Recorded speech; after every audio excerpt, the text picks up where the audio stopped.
मोनसे सोमोनांथाव जाथाय आरो बे जाथायखौ खोनायोब्ला नोंथांमोनहा फोथायनो गोब्राब मोनगोन। नंगौ, मासे फिसा एन्जरानो जाजोबदों 90 लाख रांनि गान्जा।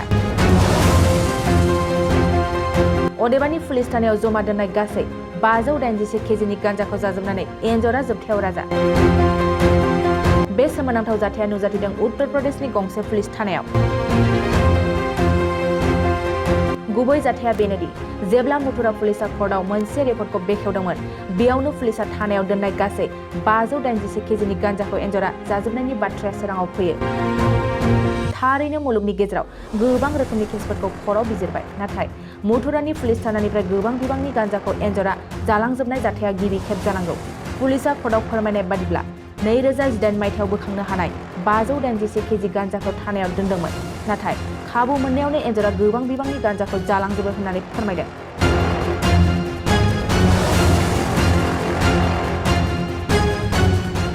मोनसे फोसावथाय।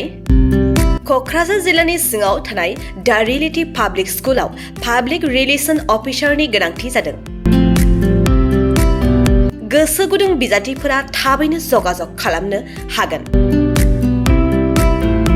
पाब्लिक रिलेशन अफिसारनि थाखाय बिजाथिया इंराजि आयदायाव MA खालामनाय जानांगोन, नङाब्ला मास कमिउनिकेशन एन्ड जार्नालिज्म आयदायाव MA खालामनाय जानांगोन। बिनि थाखाय जेबो एक्सपिरियेन्सनि गोनांथि गैया। डिग्री गोनां बिजाथिफोरा बयबो एप्लाइ खालामनो हागोन। दान बान्थाखौ 15,000निफ्राय 20,000सिम होनाय जागोन।